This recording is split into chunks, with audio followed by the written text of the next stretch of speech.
Hi everyone, this is Anders from Mind the Shift.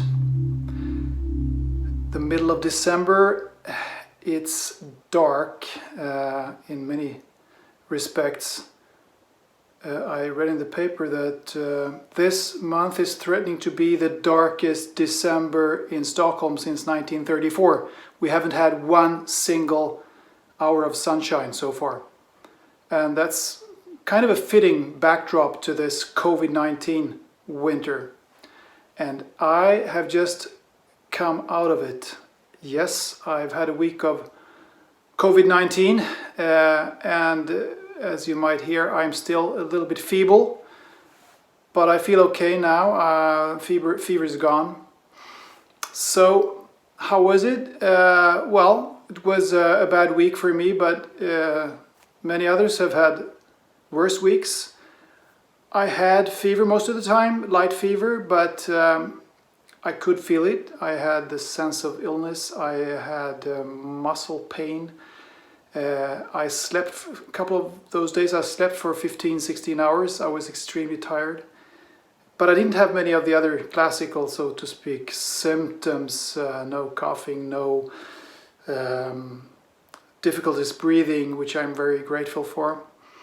And who knows, you hear so many things about this disease, it might come back again. Let's not hope for that. It feels like it's actually passed, or the worst of it has passed. I still have some loss of taste, which is a drag, but I can live with that. Coffee tastes like shit, for instance. But anyway, so what does this tell us? Well, it tells us a few things, I guess. One is that it's a thing. It doesn't really need to be said, really, but there are still a lot of people out there talking about COVID-19 as a hoax. Well, it's not a hoax. It's a thing. It's a disease. It's, for the most part, not very dangerous. Most people get a mild disease like I did. Some people don't even get symptoms at all, don't even get sick at all. And some people, the oldest and some vulnerable groups, get really sick, and quite a few die. So it's a thing, and it's out there. It's a pretty strange disease. We haven't had this kind of virus before, so it takes many forms, and people can get, as you've read and heard, all kinds of symptoms. And like I said, most people get it mildly, get a mild disease, and some even die. Thirdly, it's also not extremely contagious, but in some instances and in some circumstances it seems to be very contagious, and science doesn't exactly know why and in what circumstances it does get contagious. I can tell in my case that I had been in contact with quite a few people during the last days before I was it was confirmed that I had COVID-19. That was 9 days ago, and 3-4 days before that, up to that date, I was in contact with my closest family and also 3 or 4 friends. We met up together and we had dinner, and we even hugged. And at least one associate that I wasn't hugging, but I was working closely with for a few hours. And I contacted all of these people and told them that I had the virus. None of them have gotten it. Not even my daughter, whom I'm staying together with in my small apartment now, and she's been staying with me for this whole week, and she hasn't developed the symptoms, and she was tested and she was negative. So this tells us that it's not extremely contagious in some instances. Like, well, people like me, for instance, some people aren't that contagious, but obviously some people are, and we don't really know why this is. So it's strange.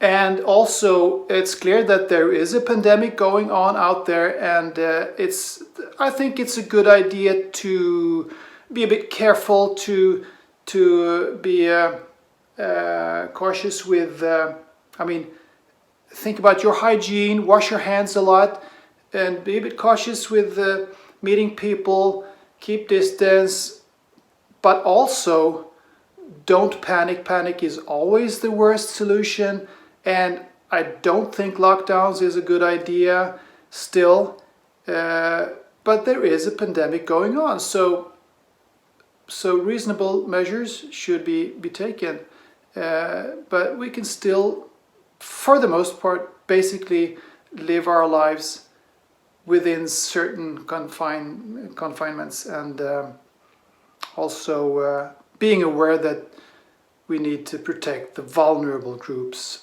We don't have to completely protect every group in society, especially not the youngest, in the sense that we close down schools and all that, but you've heard that before.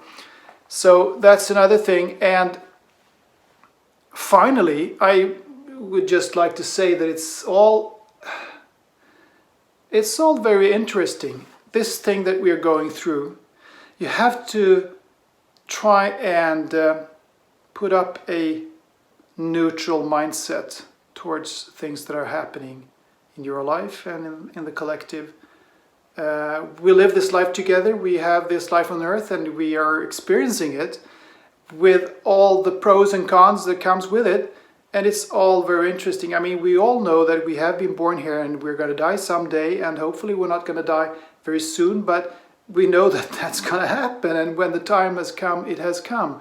But anyway, that aside, it's all very, very interesting. And no matter how you see this episode, whether you think it's some kind of planned thing, or if you think it's an accident, if you think it's a terrible disaster, or if you think it's just a mild disease that everyone, for some strange reason is panicking before, it is it has a quality of something. It has the qualities of being a turning point, I think. It has the qualities of being a turning point, no matter how you see the reasons behind this happening. And if you see it that way, if we can come together around that notion that it has the potential of being a turning point, no matter, as I said, no matter how you see the origins of this pandemic, it's an opportunity. Let's just decide together that once we get out of this crappy year, if you consider it crappy, you might just, as I said, consider it as an interesting year, an interesting episode in our collective lives here. Anyway, once we get out of it, let's decide to opt for more love and more joy and a little higher consciousness, shall we? That would be something to strive for, something to hope for. And take care of yourselves out there. Promise me that. Bye for now.